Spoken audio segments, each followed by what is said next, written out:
வாழ்க வளமுடன். ஓம் நமச்சிவாய. அனைத்து தமிழ் உள்ளங்களுக்கும் வணக்கம்.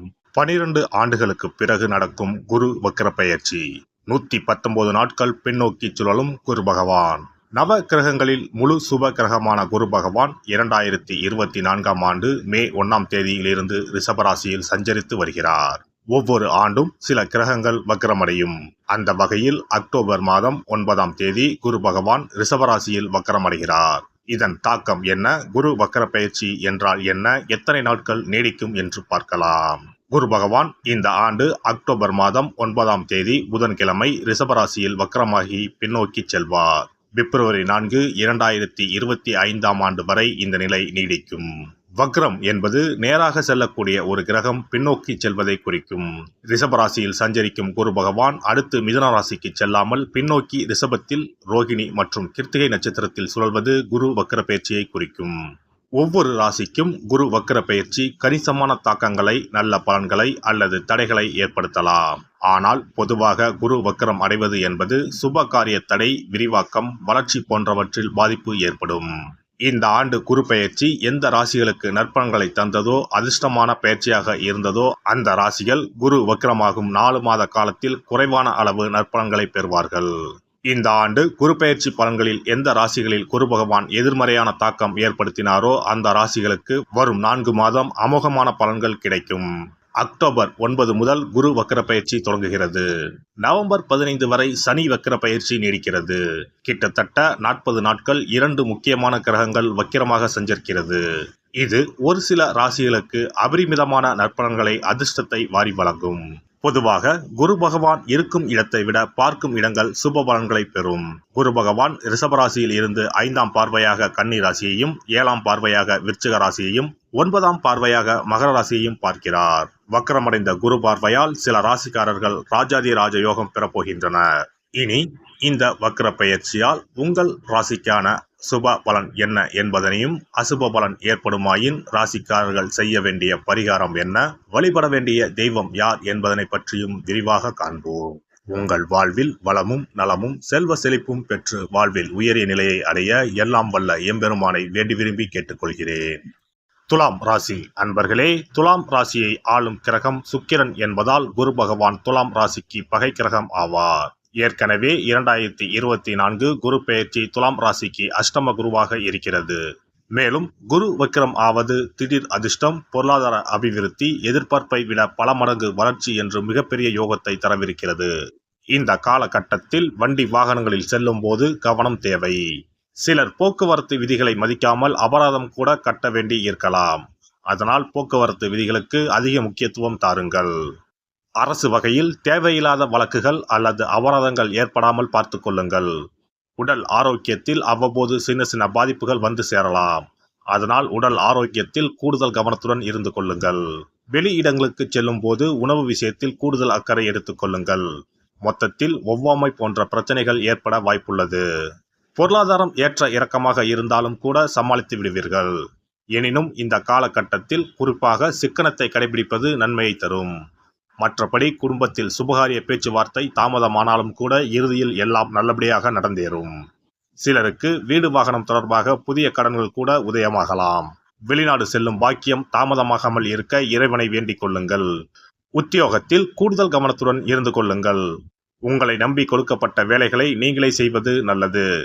பிறரை நம்பி ஒப்படைக்க வேண்டாம். விடுப்பு விஷயங்களில் கூட கூடுதல் கவனத்துடன் இருக்க வேண்டும். திடீர் பயணங்கள் அலைச்சலை தரும் என்பதால் முடிந்த வரையில் பயணங்களை திட்டமிட்டு செய்யுங்கள். அதே போல பயணங்களில் கூடுதல் விழிப்புணர்வுடன் இருந்து கொள்ளுங்கள். மொத்தத்தில் மேல் அதிகாரிகளை அதிகம் அனுசரித்து செல்ல வேண்டிய காலகட்டம் இதுவாகும். இந்த காலகட்டத்தில் வேலை மாறுவது நல்லதல்ல. புதிதாக வேலை தேடும் அன்பர்கள் கூட இப்போதைக்கு கிடைக்கும் வேலையை பார்ப்பது நல்லது. புதிய தொழில் தொடங்கவும் இது ஏற்ற நேரம் இல்லை. அதே போல தொழில் அல்லது வியாபாரத்தில் அவ்வப்போது தொய்வு நிலை காணப்பட்டாலும் கூட இறுதியில் அதனை சமாளித்து விடுவீர்கள். சக வியாபாரிகளை பகைத்து கொள்ளாமல் இருப்பது நல்லது. சிலருக்கு அரசு வகையில் கெடுபிடிகள் அதிகரிக்க இடமுண்டு. அதனால் அரசுக்கு செலுத்த வேண்டிய வரி பாக்கிகளை செலுத்தி விடுவது நல்லது. கொடுக்கல் வாங்கல் போன்ற விஷயங்களில் அதிக முதலீடுகளை செய்யும் சமயத்தில் கூடுதல் கவனத்துடன் இருக்க வேண்டும். தொழில் அல்லது வியாபாரத்தில் புதிய கடன்கள் ஏற்பட வாய்ப்புள்ளது. கவனமாக இருப்பது நன்மை தரும். அரசியல்வாதிகள் தங்களது செல்வாக்கை காப்பாற்றிக் கொள்ள அதிகம் பாடுபட வேண்டியிருக்கும். குறிப்பாக மேடை பேச்சுகளில் கவனமுடன் இருக்க வேண்டும். விவசாயிகள் எதிர்பார்க்கும் லாபத்தை பெற கூடுதல் முயற்சிகளை எடுக்க வேண்டி இருக்கும். அரசு உதவிகள் சீக்கிரம் கிடைக்க இறைவனை வேண்டிக் கொள்ளுங்கள். கலைஞர்கள் இப்போதைக்கு கிடைக்கும் வாய்ப்புகளை பயன்படுத்தி முன்னேற பாருங்கள். ஒப்பந்தங்களில் கையெழுத்திடும் சமயத்தில் கவனத்துடன் இருப்பது நன்மையை தரும். பெண்கள் உடல் ஆரோக்கியத்தில் கூடுதல் கவனம் செலுத்துவது நல்லது. கணவன் மனைவி இடையே இடைவெளி அதிகரிக்காமல் பார்த்துக் கொள்ளுங்கள். முடிந்த வரையில் பிரச்சனைகளை பேசி தீர்த்து கொள்ளுங்கள். வண்டி வாகனங்களில் செல்லும் சமயத்திலும் மற்றும் பேருந்துகளில் ஏறு சமயத்திலும் கூடுதல் கவனத்துடன் இருப்பது நன்மையை தரும். மாணவர்கள் கல்வியில் கூடுதல் கவனம் செலுத்த வேண்டிய தருணம் இது. முடிந்த வரையில் ஞாபக மறதி போன்ற பிரச்சனைகள் வராமல் பார்த்துக் கொள்ளுங்கள். ஒரு முறையாவது குலதெய்வ கோவிலுக்கு சென்று வாருங்கள். நன்மையே நடைபெறும். சிறப்பு தொகுப்பு. இனி வரவே வராது என நினைத்த பணம் திரும்பி வருவதற்கு இதை மட்டும் செய்தால் போதும்.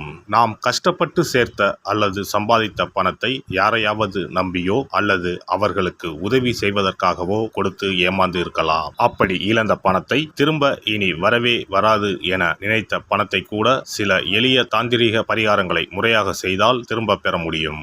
இழந்த சொத்து, இழந்த பணம் மற்றும் நகை ஆகியவற்றை திரும்ப வீடு தேடி வர வைப்பதற்கான எளிய பரிகார முறைகள் பற்றி இங்கே தெரிந்து கொள்வோம். இந்த 2 முறைகளில் எந்த முறை நமக்கு எளிமையானதோ அதை செய்து பயன்பெறலாம். வாங்கிய பணத்தை திருப்பி கொடுக்க முடியாமல் கடன் தொல்லையால் அவதிப்படுபவரை போல் பணத்தை கொடுத்துவிட்டு அதை திரும்பி வாங்க முடியாமல் தவிப்பவர்கள் அதிகம் இருக்கத்தான் செய்கிறார்கள். யாராவது அவசரம் என பண உதவி கேட்கும்போது நட்பின் அடிப்படையிலோ அல்லது இருக்கப்பட்ட சிலர் பணம் கொடுத்திருப்பார்கள்.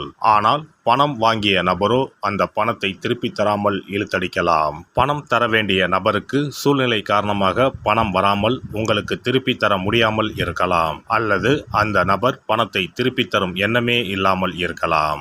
நீங்களும் பல முறை பணத்தை கேட்டு சலித்துவிட்டு இனி அந்த பணம் நமக்கு வரவே வராது என நினைத்து பணத்தை திருப்பி வாங்குவதற்கான முயற்சியை கூட கைவிட்டிருக்கலாம். இப்படி கொடுத்த பணம் திரும்பி வரவே வராது என நினைத்த பணத்தை உங்களிடம் பணம் வாங்கிய நபரே மனம் மாறி அவராக வந்து உங்களிடம் திருப்பி தருவதற்கு சில எளிய முறைகளை வீட்டிலேயே செய்தால் போதும். பரிகாரம் 1. கற்பூரம் ஒன்றை ஏற்றி அது எரியும் சுடரின் மீது இரும்பு கலந்த ஏதாவது ஒரு தட்டினை காட்ட வேண்டும். இப்படி காட்டும் போது அந்த தட்டில் கரி படலம் ஒன்று உருவாகும்.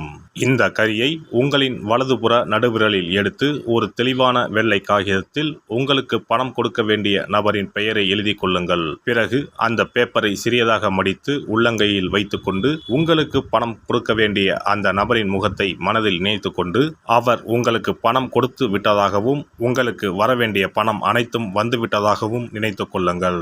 அந்த நபரின் பெயர் எழுதிய காகிதத்தை வீட்டின் பூஜை அறையில் வைத்து விடுங்கள். பிறகு அதை ஆற்றில் போட்டு விடலாம். பரிகாரம் 2.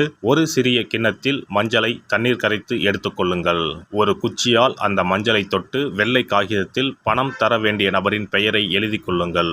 ஓம் ஸ்ரீ கார்த்த வீர்யாஜுனாய நமக என்ற மந்திரத்தை 27 முறை சொல்லி பணம் கொடுக்க வேண்டிய நபர் உங்களுக்கு தர வேண்டிய பணம் அனைத்தையும் கொடுத்து விட்டதாக நினைத்து வேண்டிக் கொண்டு அந்த காகிதத்தை சுற்றி வெள்ளை நூலால் கட்டிவிட வேண்டும். பிறகு அந்த காகிதத்தை ஆற்றிலோ கடலிலோ போட்டுவிட வேண்டும். இந்த 2 முறைகளில் யாருக்கு எது வசதியோ அந்த முறையில் பரிகாரத்தை செய்யலாம். ஏதாவது ஒரு முறையை பின்பற்றினால் போதும். 2 முறைகளிலும் செய்ய வேண்டியது கிடையாது. இந்த பரிகாரத்தை தெற்கு நோக்கி அமர்ந்து செய்ய வேண்டும். இந்த பரிகாரத்தை நம்பிக்கையுடன் தொடர்ந்து செய்து வந்தால் கண்டிப்பாக வராது என நினைத்த பணம் விரைவில் உங்களின் வீடு தேடி வரும். எல்லாம் வல்ல இறையருளால் நீங்களும் உங்கள் அன்பு குடும்பமும் உடல் நலம், நீலாயுள், நிறை செல்வம், உயர் புகழ், மெய்ஞானம் ஓங்கி வாழ்க வளமுடன். இந்த வீடியோ பதிவு உங்களுக்கு பிடித்திருந்தால் லைக் பண்ணுங்க, கமெண்ட் பண்ணுங்க, ஷேர் பண்ணுங்க. மறக்காம சப்ஸ்கிரைப் பண்ணுங்க. பக்கத்துல இருக்கிற பெல் பட்டனை கிளிக் பண்ணுங்க. நன்றி, வணக்கம். ஓம் நமச்சிவாய. சிவாய நம.